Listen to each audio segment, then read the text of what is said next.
12월 15일 목요일 뉴스송화의 온라인 큐티를 시작하겠습니다. 오늘 큐티 본문은 고린도후서 9장 1절부터 15절까지고요. 제가 오늘 읽은 말씀은 2절부터 4절까지 3절의 말씀입니다.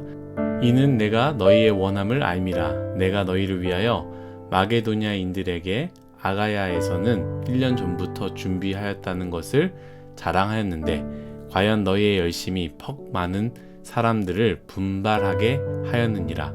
그런데 이 형제들을 보낸 것은 이 일에 너희를 위한 우리의 자랑이 헛되지 않고 내가 말한 것 같이 준비하게 하려 함이라. 혹 마게도냐인들이 나와 함께 가서 너희가 준비하지 아니한 것을 보면 너희는 고사하고 우리가 이 믿던 것에 부끄러움을 당할까 두려워하노라. 아멘. 오늘 여러분들과 함께 모든 약속은 하나님 앞에서 한 약속이며 내 신앙과 연결되어 있습니다. 모든 약속은 하나님 앞에서 한 약속이며 내 신앙과 연결되어 있습니다. 라는 제목으로 큐티를 나누도록 하겠습니다. 샬롬, 오늘도 말씀으로 시작하신 여러분 주님의 이름으로 축복합니다. 어제 연보에 대해서 여러분들과 함께 나눴습니다. 1년 전부터 고린도 성도들이 먼저 예루살렘 교회와 어려운 사람들을 위해서 헌금하기로 작정하였다라고 이야기를 했습니다. 그런데 가짜 선지자들과 고린도 교회의 어려움으로 그 작정했던 일들이 멈춰버리게 된 것이죠.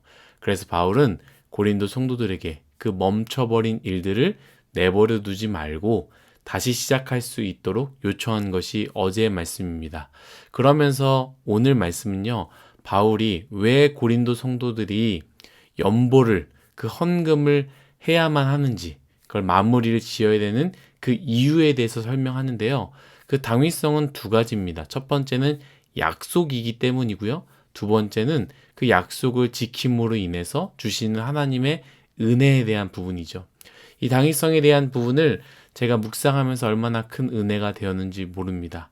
하나님께 자원하여 드리는 것이 하나님께는 어떤 의미인지, 그리고 받으신 하나님이 또 얼마나 많이 부어주시는 것에 대해서는요, 누구나 다 아는 말씀이기 때문에 그냥 넘어가도록 하겠습니다.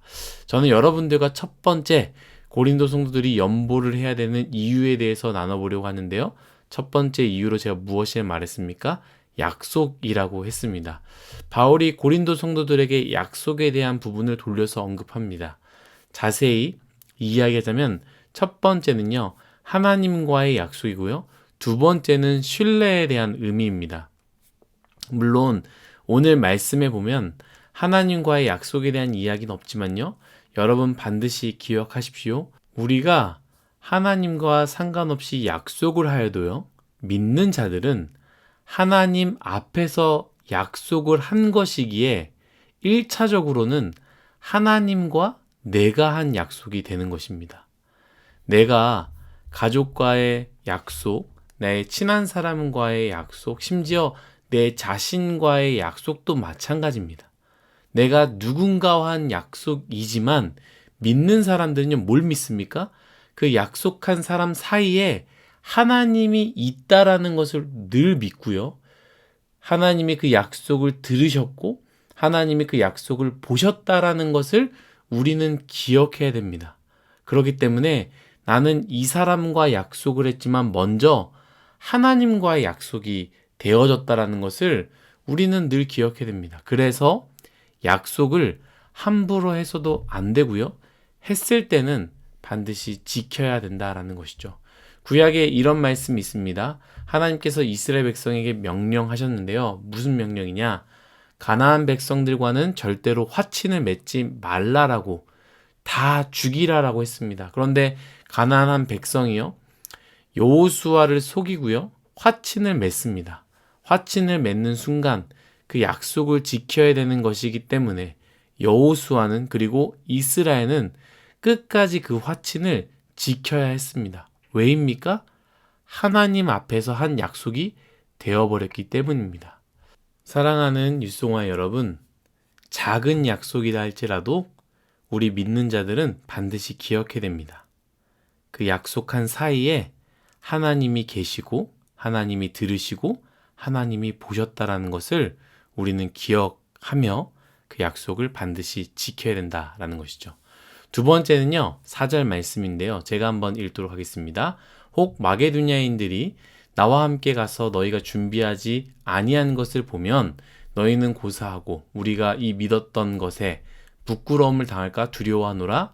아멘. 바울이 무엇을 이야기합니까? 약속을 안 지킨 것은 안 지킨 것으로 끝나는 것이 아니라 우리가 믿었던 것들이 부끄러움을 당한다라고 이야기를 합니다. 이 말은 무슨 말이냐?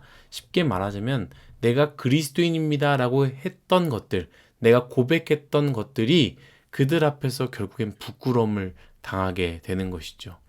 왜 우리가 약속을 지켜야 합니까? 돈도 중요하지요. 그러나 먼저는 모든 약속은 하나님 앞에서 이루어진 것이기에, 두 번째는 신뢰, 곧 내가 믿는 하나님이, 내가 믿고 있는 믿음이, 그 신앙이 부끄러움을 당하게 되기 때문이다라는 것이죠.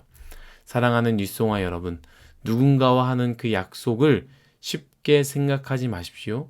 그 약속은 무엇보다 먼저 하나님과 한 약속이며, 그 약속은 내가 믿는 것과 연결되어 있음을 기억해야 됩니다. 여러분들은 어떤 약속을 아직도 미루고 안 지키고 있습니까? 그 마음에 남아있는 이행하지 않은 약속들이 눈을 감으면 생각나지 않습니까? 여러분, 그 사람과 나만의 문제가 아닙니다. 모든 사람이 모르고 그 사람만 알고 나만 아는 그 비밀스러운 문제가 아닙니다. 하나님이 그 자리에 계셨고 들으셨고 보았다라는 것을 기억해야 됩니다.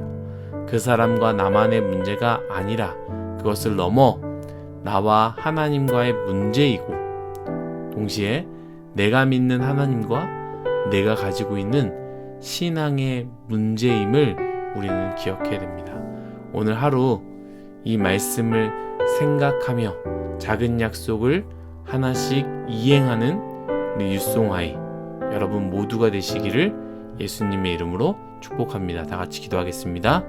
하나님, 모든 것이 다 하나님의 은혜임을 고백합니다. 주님, 오늘 말씀을 통하여 작은 약속조차도 하나님 앞에서 한 약속이라는 것을 기억하게 해주시고, 그 약속은 이 모든 것들을 뛰어넘어 내가 고백하고 내가 믿었던 나의 신앙과 연결이 될 수 있음을 늘 기억하게 하여 주옵소서. 그리하여 작은 약속도 성실하게 지켜나갈 수 있는, 또 지키지 않은 것들이 있다면 우리 고린도 성도들처럼 이행하지 못했던 것들 그냥 잊혀버리는 것이 아니라 다시 지켜나갈 수 있도록 우리에게도 은혜를 허락하여 주옵소서. 감사하며 예수님의 이름으로 기도드렸습니다. 아멘.